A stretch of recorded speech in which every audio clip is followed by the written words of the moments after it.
So hello aspirants, आज हम लोग इंडियन फॉरेस्ट्री के अंतर्गत सॉइल एंड मॉइस्चर कंजर्वेशन को देखेंगे। ये आपके पेपर 1 के सेक्शन बी का टॉपिक है। तो चलिए इसे समझने की कोशिश करते हैं कि सॉइल एंड मॉइस्चर कंजर्वेशन है क्या चीज़। देखिए, बहुत इजी सा टॉपिक है और बहुत ही स्कोरिंग टॉपिक है। तो हमने जो भी चीज़ें सिविल सर्विसेज एग्जामिनेशन के दौरान पढ़ ली होगी, उसमें से कई टॉपिक्स इसमें भी ओवरलैप करेंगे, तो उन सब चीज़ों को नहीं पढ़ेंगे। जो चीज़ें नहीं है उन्हें देखने की कोशिश करेंगे, उन्हें समझने की कोशिश करेंगे। तो देखिए, सॉइल इरोजन आपने पढ़ा ही होगा ज्योग्राफी में। तो वही चीज़ें कि डेफिनेशन क्या होगी, सॉइल इरोजन के कॉजेज क्या होंगे, उसके इफेक्ट्स क्या होंगे, तो इसमें अभी हम नहीं जा रहे हैं। लेकिन इसे आप एक बार गो थ्रू कर लीजिएगा अपने नोट्स से, जो आपने बनाए होंगे ज्योग्राफी से रिलेटेड। वाटर इरोजन को समझते हैं। देखिए, वही सब चीजें हैं। स्प्लैश इरोजन, यानी कि जब रेन ड्रॉप्स पड़ती है तो उससे जो इरोजन होता है, that is called as splash erosion. Then sheet erosion, यानी कि स्प्लैश के बाद शीट इरोजन आता है। देन रिल इरोजन होता है, उसके बाद गली इरोजन आता है, एंड देन जो लास्ट में होता है वो रिवाइन इरोजन। तो ये एक शॉर्ट फॉर्म में आप इसे समझ सकते हैं, SSRGR। ठीक है। एग्जामिनेशन में कभी लिखने के लिए आ गया तो आप ये ना होगी इरोजन के टाइप्स भूल गए। आपको पता रहना चाहिए स्प्लैश इरोजन होता है, शीट इरोजन होता है, rill, gully as well as ravine erosion. तो देखिए, जो यूनिवर्सल सॉइल लॉस इक्वेशन है, ये काफी इंपॉर्टेंट है। स्पेशली आपको केवल इसका फॉर्मूला पता रहना चाहिए कि क्या होता है। तो जो यूनिवर्सल सॉइल लॉस इक्वेशन है उसमें क्या चीज आती है, यहाँ पर फॉर्मूला लिखा गया कि R × K × L × S × C × P। तो ए इज योर सॉइल लॉस, कि आखिरकार कितना सॉइल लॉस होगा। आर आपका रेनफॉल है। के आपका सॉइल इरोडेबिलिटी फैक्टर है। इसी तरीके से एल जो है वो स्लोप लेंथ को दिखाता है। एस स्लोप स्टीपनेस को दर्शाता है। सी इज योर कवर मैनेजमेंट, आखिरकार कितना कवर मैनेजिंग है वहां पर, उस चीज को दर्शाता है। कितना कवरिंग इफेक्ट है, वो सब चीजें सी के थ्रू दर्शाई जाती है। And P is your support practice factor. तो आपको केवल ये फॉर्मूला याद रहना चाहिए। इस पे कोई इक्वेशन पर किसी प्रकार का कोई सवाल आएगा नहीं, लेकिन फिर भी जरूरी है कि एटलीस्ट आपको ये फॉर्मूला याद रहे कि आखिर एक्सप्लेनेशन के समय अगर आप इस फॉर्मूला को लिख देते हैं तो वहां पर नंबर मिलने के चांसेस बहुत ज्यादा हो जाते हैं।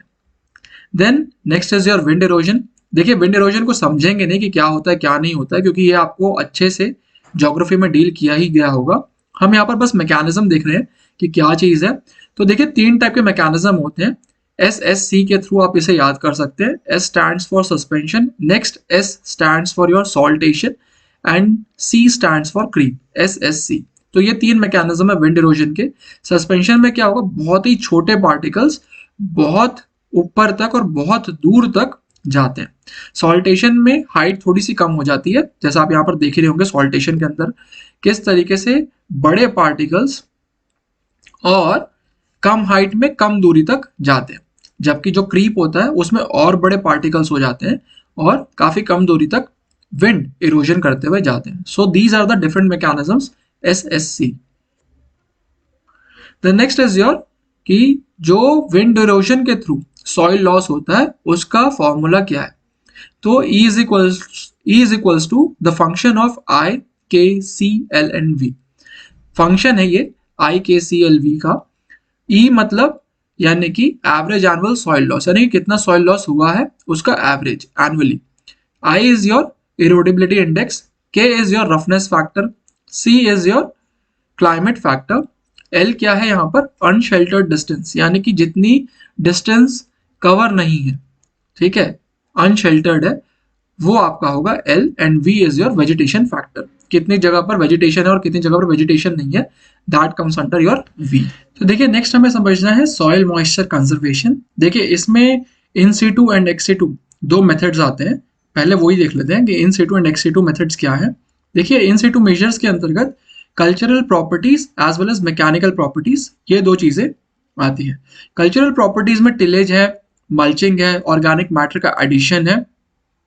तो आपको यहाँ पर क्या चीज होना चाहिए कि आपको ये टेबल बस याद रहना चाहिए, ताकि अगर एग्जामिनेशन में लिखने के लिए आ जाए तो आपको एटलीस्ट कल्चरल प्रैक्टिसेस से 4-5 पॉइंट याद रहे। मैकेनिकल से जैसे बेसन लिस्टिंग है, बंटिंग है, रिजन फरोज है, तो यहाँ से 4-5 पॉइंट्स याद हो। इसी तरीके से XC2 मेजर से कम 4-5 पॉइंट्स याद रहने चाहिए।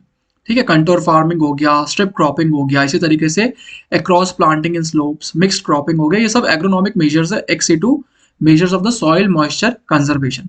उसी तरीके से मैकेनिकल मेजर्स में कंटोर बंडिंग हो गई, ग्रेडेड बंड्स हैं, कंटोर ट्रेंच हो गया, कई सारे different types of trenching. Chemical measures में आप कुछ केमिकल्स डालते हैं। इसी तरीके से जो हमारे देश में आजकल नई टेक्नोलॉजी चल रही है जीरो बजट नेचुरल फार्मिंग, वो भी एक तरीके की एक्सिटू मेजर्स के अंतर्गत ही आती है। वैसे ही बायोलॉजिकल मेजर्स हो जाते हैं, जैसे कि ग्रास लैंड एस्टैब्लिशमेंट किया जाता है, स्ट्रिप क्रॉपिंग की जाती है। तो ये डिफरेंट मेथोडोलॉजीज है। इसमें आपको एटलीस्ट 4 या 5 चीजें याद रहनी चाहिए एक्सिटू मेजर्स में as well as in situ measures में, ताकि एग्जामिनेशन में अगर लिखने के लिए आ गया तो एटलीस्ट आप लिख सके। यहाँ पर ये आपसे एक्सपेक्टेशन नहीं है कि इसमें आप बहुत ज़्यादा कोई एक एक्सप्लेनेटरी पैराग्राफ लिखकर बताएं, नहीं, एक एक दो दो लाइन भी अगर लिख देंगे तो भी चल जाएगा, और डायग्राम्स बना देंगे तो भी चल जाएगा। कुछ इंपॉर्टेंट टर्मिनोलॉजीज को देख लेते हैं। फॉर एग्जाम्पल एक मल्चिंग क्या होता है, तो जैसे आप डायग्राम में देख ही रहे होंगे, मल्चिंग के अंतर्गत क्या चीज की जा रही है कि डिफरेंट स्ट्रिप्स में क्रॉपिंग या वेजिटेशन को उगाया जा रहा है, और जिस स्ट्रिप में वेजिटेशन को उगाया जा रहा है उसी स्ट्रिप में क्या होगा, वाटर को भेजा जाएगा। जबकि बेसिन लिस्टिंग में क्या होगा कि जिस स्ट्रिप में वेजिटेशन को उगाया जाएगा उससे डिफरेंट स्ट्रिप के अंतर्गत वाटर को भेजा जाएगा। सो this is the difference between your mulching and basin listing.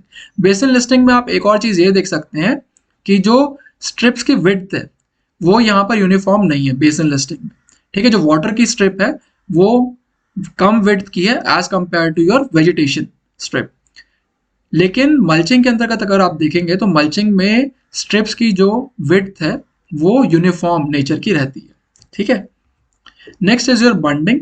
Bunding में आप देख सकते हैं किस तरीके से एक सेमी सर्कुलर फॉर्मेशन में बंड को क्रिएट किया गया है एंड एक पाथ दिया गया है वाटर को पास करने के लिए। सो this is your bunding. And वैसे ही रिज एंड फरो सिस्टम होता है, रिजेस बनाए जाते हैं एंड जहां पर वेजिटेशन लगाया जाता है वो एक अलग पाथ होता है। So this is your ridge and furrow system, again a methodology for soil and moisture conservation. Then contour trenching. देखिए, कंटोर ट्रेंचिंग अक्सर हिली एरियाज में की जाती है जहां पर कंटोर्स, यहाँ पर आप जैसे देख ही रहे होंगे, एक डिफरेंट पाथ है एज कंपेयर टू जो वेजिटेशन पाथ होगा उसके। सो this is your contour. Contour का निर्माण किया जाता है, ट्रेंचेस बनाए जाते हैं ताकि सॉइल मॉइस्चर को कंजर्व किया जा सके एज वेल एज सॉइल का जो इरोजन होता है उसे रोका जा सके। एंड चेक डैम्स बनाए जाते हैं, अगेन जो वाटर इरोजन होता है उसे कम करने के लिए। So these are the different methodologies for your soil and moisture conservation. तो यहाँ पर आपको टर्मिनोलॉजीज का हल्का सा एक ज्ञान हो रहा होगा, एक नॉलेज मिल रहा होगा। आपको एग्जामिनेशन में ये लिखना नहीं आएगा कि सॉइल ट्रेंचिंग या कंटोर ट्रेंचिंग क्या होती है ये बताइए, या चेक डैम्स क्या होते हैं ये बता दीजिए। आपको ये पूछा जा सकता है कि what are the different methodologies of soil and moisture conservation. तो आपको बताना पड़ेगा इन सिटू एंड एक्स सिटू में, in situ conservation and ex situ conservation are there. और उसके बाद आप एटलीस्ट 5-5 पॉइंट्स हर किसी के अंतर्गत लिखने की कोशिश कीजिएगा। Then the next is your previous year questions. देखिए, प्रीवियस ईयर क्वेश्चंस काफी इजी हैं। हम डायरेक्टली 2018 के क्वेश्चन को देखते हैं क्योंकि 2015 और 2019 का जो क्वेश्चन है वो काफी इजी है, इतना डिफिकल्ट है नहीं। तो यहाँ पर पूछ रहा है कि right soil water relationship of any forest area. तो ये भी एकदम जनरल सा क्वेश्चन है। जिसका सेकंड पार्ट है वो काफी इंटरेस्टिंग है, describe the influence of water table in the growth and development of tree species. तो यहाँ पर आपको सिल्वीकल्चर ऑफ ट्रीज का नॉलेज होना बहुत जरूरी है। आपको ये भी पता रहना जरूरी है कि कौन से ट्रीज को वाटर टेबल की ज्यादा जरूरत होती है और कौन से ट्री स्पीशीज को कम वाटर टेबल की जरूरत होती है। फॉर एग्जाम्पल जो यूकेलिप्टस ट्रीज होते हैं उन्हें अच्छा वाटर टेबल चाहिए होता है ग्रोथ के लिए, इसलिए वो अक्सर फॉरेस्ट एरियाज में भी उन जगह पर ज्यादा उगते हैं जहां पर रिवर या स्ट्रीम्स नजर आती है। तो that is first information. Second, आपको ये भी कुछ ट्रीज के बारे में पता होगा जिन्हें कम वाटर की जरूरत होती है। फॉर एग्जाम्पल लाइक हार्डविक या बिनाटा, है ना। तो अगर हार्डविक या बिनाटा को आप देखेंगे तो उसे कम वाटर की जरूरत होती है और साथ ही साथ वो आराम से उग जाता है। इसी तरीके से आपका शोरिया रोबस्टा भी एक इसी प्रकार का ट्री है। वहीं साथ ही साथ जो पलाश का ट्री होता है, ठीक है, तो वो भी एक ऐसा ट्री है जिसे कम वाटर की जरूरत होती है और आराम से आसानी से उग जाता है। तो ये कुछ डिफरेंट ट्री स्पीशीज हैं। ऐसे क्वेश्चंस में बहुत जरूरी हो जाता है कि आप एग्जाम्पल्स कोट करें, तभी एग्जामिनर को लगता है कि आपने क्वेश्चन को जस्टिफाई किया है। तो नेक्स्ट लेक्चर में हम लोग नेक्स्ट टॉपिक देखेंगे। Thank you.